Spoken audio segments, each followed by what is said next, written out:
अपने लंबे राजनीतिक जीवन में नीतीश कुमार सबसे कठिन दौर से गुजर रहे हैं। जिसे जो जी में आ रहा है बोल रहा है। एक तरफ जहां विपक्ष हमलावर तो है ही, लेकिन विपक्ष से ज़्यादा नीतीश कुमार पर हमला उनके अपने या फिर कहा जाए उनकी पार्टी के लोग कर रहे हैं। अब उनके अपनों में कौन है ये आप बेहतर जानते हैं। चाहे बात करें भारतीय जनता पार्टी की, बात करें अगर हम हिंदुस्तानी अवाम पार्टी की या फिर वीआईपी की, तो जेडीयू के साथ ये सभी सरकार में शामिल हैं। लेकिन समय समय पर सभी जो हैं नीतीश कुमार को कटघरे में खड़ा रखते हैं। और इन सब बातों के बीच में एक बात तो तय नज़र आती है कि नीतीश कुमार वर्तमान परिस्थिति में बहुत ही असहज महसूस कर रहे हैं। अब ऐसी स्थिति में जब नीतीश कुमार की नीतियों को लेकर के, नीतीश कुमार के अगले पिछले सारे हिसाब को लेकर के कोई कच्चा चिट्ठा खोल करके नीतीश कुमार की ऐसी तैसी कर दे, तो बातें और भी ज़्यादा चिंताजनक हो जाती है, खास करके जदयू और नीतीश कुमार के लिए। आपको बता दें कि भारतीय जनता पार्टी के एमएलसी हैं और पूर्व मंत्री भी रहे हैं संजय पासवान। संजय पासवान अभी अपनी मुखर बातों के लिए जाने जाते हैं।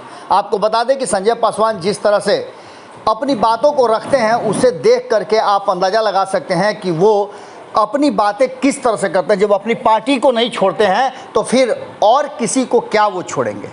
संजय पासवान ने एक बयान देते हुए साफ तौर पे नीतीश कुमार को कटघरे में खड़ा रखा है और उनके कई ऐसी बातों को साफ तौर पे केंद्र में रखते हुए टारगेट किया है। उन्होंने कहा है कि नीतीश कुमार जिस कानून को लेकर के और जिस जनसंख्या नियंत्रण की बात को लेकर के मुंह नाक भौं सिकोड़ रहे हैं, वो कानून बहुत ही ज़रूरी है। अगर वो कहते हैं कि इसके लिए जन जागरण की ज़रूरत है, इसके लिए लोगों को शिक्षित करने की ज़रूरत है, तो 16 साल से वो क्या कर रहे थे। फिर अगर ऐसा ही है तो वो शराबबंदी कानून को जन जागरण से क्यों नहीं सुलझा लिए, क्यों उसके लिए कानून बनाए और क्यों उस पर इतना ज़्यादा वो सब कुछ कर रहे हैं। क्योंकि एक बात तो आपको पता है कि इन सारी बातों को लेकर के जिस तरह की बातें सामने आ रही हैं, उसने एक चीज़ तो स्पष्ट कर दिया है कि अब ऐसी परिस्थिति में जनसंख्या कानून बहुत ज़रूरी है। अब इस बात को लेकर के संजय पासवान ने कई उदाहरण भी दिए हैं। उन्होंने साफ तौर पे कहा है कि अगर कानून नहीं होता तो फिर संविधान की ज़रूरत ही क्या थी, सब कुछ जन जागरण से ही हो जाता।